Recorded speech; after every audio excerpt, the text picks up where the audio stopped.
Et si je vous disais qu'elle n'a pas besoin de dire un seul mot pour que vous compreniez ce qu'elle ressent?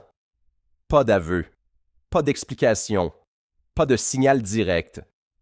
Pourtant, tout est déjà communiqué. Car l'attirance ne s'exprime pas toujours par les mots. Parfois, elle se révèle silencieusement à travers le corps. Et si vous ne comprenez pas ces signaux, vous risquez de les manquer complètement. Vous est-il déjà arrivé d'être près de quelqu'un et de ressentir quelque chose d'inexplicable? Pas une conversation, pas un message, juste une atmosphère, une tension sourde, un changement d'énergie, une présence différente. Ce moment n'est pas le fruit du hasard. C'est la psychologie humaine à l'œuvre. Car avant même que les mots n'existent, le corps parle toujours en premier. La plupart des gens pensent que l'attirance se résume aux mots. Mais les recherches en psychologie montrent tout autre chose. Une grande partie de la communication humaine est non verbale. Signification, expression faciale, contact visuel, posture, mouvement, micro-réaction. Tout cela se produit avant même qu'un seul mot ne soit prononcé. Et lorsque l'attirance est présente, ces signaux deviennent encore plus perceptibles, mais seulement si vous savez les repérer. Signal 1. Lèvres et expression subtile. Commençons par quelque chose de simple. Les lèvres. Vous remarquerez peut-être une femme se mordiller légèrement la lèvre ou l'humidifier délicatement, machinalement. Pour la plupart des gens, cela paraît normal, une habitude anodine. Mais la psychologie suggère le contraire. Cela peut être lié à une stimulation émotionnelle et à une tension intérieure. Lorsqu'une personne ressent de l'attirance ou de l'excitation, son système nerveux s'active légèrement. Le flux sanguin augmente, la sensibilité s'accroît, et de petites habitudes inconscientes apparaissent. Non planifiées, non forcées, juste une réaction corporelle naturelle. Signal 2. Le toucher et la proximité. Parlons maintenant du toucher, l'un des signaux silencieux les plus puissants. Un léger effleurement sur le bras, un bref contact sur l'épaule, ou des doigts qui s'attardent une fraction de seconde de plus. La plupart des gens l'ignorent. Pourtant, les études sur le comportement humain montrent que le toucher est profondément lié au bien-être émotionnel et à l'attirance.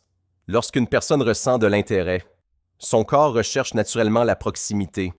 Ce n'est pas toujours conscient, c'est instinctif. Le toucher devient une manière silencieuse de tester la connexion sans mots. Signal 3. Le mouvement corporel et la présence. Observez maintenant les mouvements. Lorsqu'une femme prend conscience de la présence d'une personne qui l'intéresse, sa posture change souvent. Elle peut se redresser légèrement, ajuster sa position, devenir plus expressive ou orienter subtilement son corps vers vous. Ces changements ne sont pas aléatoires. D'un point de vue évolutionniste, le langage corporel a toujours joué un rôle dans l'attraction.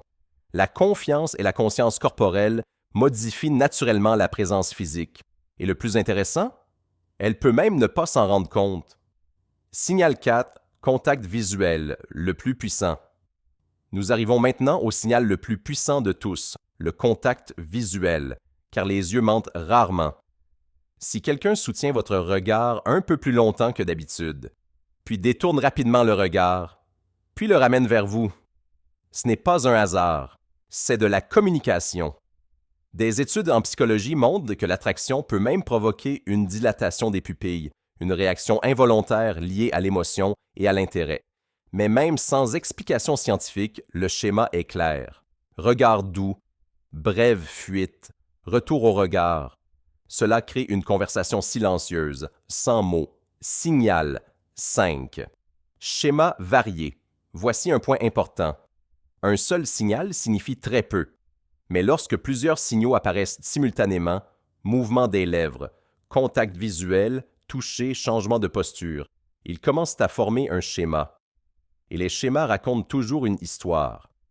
Les psychologues insistent sur le contexte car le comportement humain n'est jamais isolé. Il résulte d'une combinaison de facteurs émotionnels, sociaux et environnementaux. Couche émotionnelle. Mais l'attirance n'est pas seulement physique. Elle est émotionnelle. Elle dépend du confort, confiance, timing et de l'environnement. Une femme peut manifester ces signaux non seulement par désir, mais aussi parce qu'elle se sent en sécurité, curieuse ou émotionnellement connectée. Son corps devient le reflet de son état intérieur. C'est pourquoi il est important de comprendre la situation dans son ensemble.